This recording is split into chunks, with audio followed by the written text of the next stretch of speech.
तो भाई लोग, Miss Marvel episode 1 generation Y, ये एपिसोड फाइनली शो के बारे में बता देता है कि ये बहुत ही यंग ऑडियंस के लिए है, जिसको लेकर काफी क्रिटिसिज्म भी है। लेकिन पहले एपिसोड को देखकर मैं ये बात तो कह ही सकता हूँ कि I kind like this episode. खैर, उसके बारे में चर्चा करने से पहले अपन एपिसोड के बारे में जान लेते हैं एक छोटी सी समरी में, और हाँ, स्पॉयलर्स होंगे। तो गुरु लोग, ये है कमाला खान, एक पाकिस्तानी अमेरिकन जर्सी सिटी की high school student, aspiring artist जो सपने देखती है, फैन फिक्शंस लिखती है और पर्सनल बायस है कैप्टन मार्वल की तरफ कुछ ज्यादा ही। इस एपिसोड में उसे एवेंजर्स फैन इवेंट में जाना है, मगर अपनी कंजर्वेटिव फैमिली के चलते रात में बाहर जाना उसे अलाउड नहीं है। मगर फिर भी वो अपने दोस्त ब्रूनो के साथ छिपके जाने का प्लान बनाती है और कामयाब भी हो जाती है। बैकग्राउंड में कमाला को फ्रॉम पाकिस्तान उसकी नानी के कुछ बिलोंगिंग्स मिलते हैं, जिसमें से उसे एक ब्रेसलेट मिलता है। उसे देखकर वो काफी फैसिनेट हो जाती है, जिससे उसे माँ और भी ज्यादा एक्सप्लोर नहीं करने देती। खैर, बैक टू एवेंजर्स कॉन में जाने से पहले अपने कॉस्ट्यूम में सेल्फ एक्सप्रेशन ऐड करने के लिए वो अपनी नानी का ब्रेसलेट उस एटिक से दोबारा से उठा लेती है, जहां पे एवेंजर्स कॉन में उसे अपनी मिस्टिकल पावर्स महसूस होती हैं। तो उस अनसर्टेनिटी और केओस में कमाला सबसे पहली बार अपनी पावर्स को एक्सप्लोर करती है,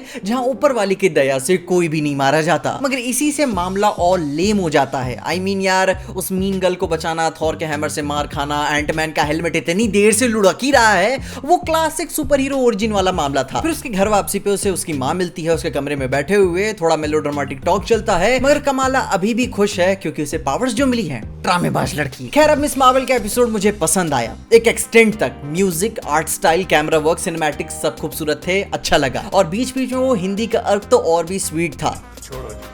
कमीना कहीं का, गिव मी माय किस।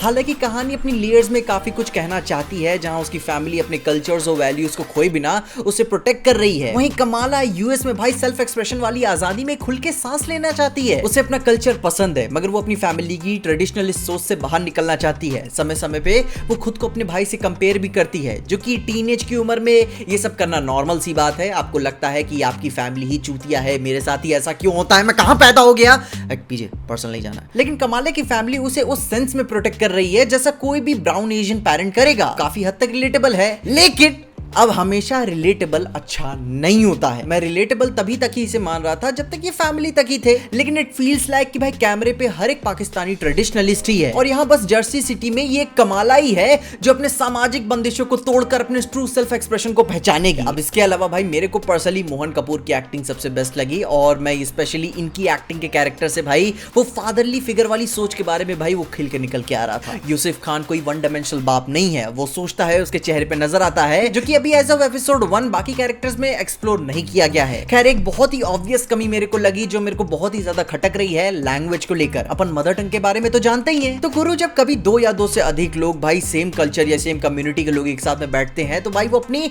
सेम लैंग्वेज में बात करते हैं। अब ऐसा नहीं बोल रहा हूं कि भाई लोग इंग्लिश में या फिर किसी और लैंग्वेज में बात नहीं करते होंगे, लेकिन एज ऑफ सिनेमा ये किसी तरीके का कार्डिनल रूल है। चाहे तुम उड़ता पंजाब से भाई इंग्लोरियस बास्टर्ड्स तक देख लो, सेम लैंग्वेज को लोग एक दूसरे से अपनी ही नेटिव लैंग्वेज में बात करते हैं, मदर टंग में। स्पेशली इमोशनल मोमेंट्स में तो भाई वो इमोशंस फट के बाहर निकलते हैं। लेकिन यहाँ देख के लगता है कि अमेरिकन ऑडियंस के लिए ही ज्यादा ध्यान रखा गया है इसे, जिससे वो लैंग्वेज सीरीज के बस एसेंस में ही छोड़ दिया गया है। एंड बाय द वे, पहला एपिसोड अच्छा है, लेकिन ओके-इश ही है। There is nothing great about this episode, जो कि इसमें कमियां निकालना आसान है, क्योंकि सीरीज बहुत ही ज्यादा यंग ऑडियंस को फोकस करके चलती है। कि अंदर अंदर वो जो खुद की लेयर्ड क्रिएटिव इमेजिनेशन और हमेशा से चलती आ रही ऑर्थोडॉक्स बिलीफ सिस्टम के ऊपर वो जो चर्चाएं करती है हल्की फुल्की, उस पे सवाल खड़ी करती है, और मैं भी आगे चल के और भी करेगी। लेकिन मैच्योर ऑडियंस को पकड़ने के लिए ये इतना काफी नहीं है, क्योंकि कुछ खास नहीं है इसमें, बस ओके, जैसे कि सवाल खड़ा किया फिर सलाम साहब में चलता है। खैर, अभी तो ज्यादा हार्ड नहीं जाएंगे, एपिसोड 1 ही है, मैं इसे एक और शॉट दे सकता हूं, मगर अब अगर इसी तरह चलता रहा तो मैं बार बार मौका नहीं दे पाऊंगा। होप करता हूं कि सीरीज मुझे गलत साबित करेगी। और हाँ, इसके अलावा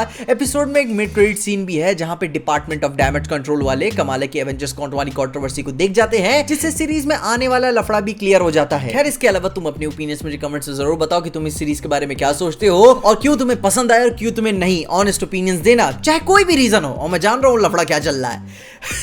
और ये सब बातों के साथ साथ डीसी को मत भूल जाना, ब्लैक एडम आ रही है, उसके ऊपर मैंने ये वीडियो बनाई हुई है, जहां पे मैंने हायरार्की की पावर्स को एक्सप्लोर किया है कि क्या क्या मतलब से ये डीसी को चेंज कर सकता है। आपको मेरी इस वीडियो में सारी इंफॉर्मेशन मिल जाएगी, और देखते रहिए पीजे एक्सप्लेन।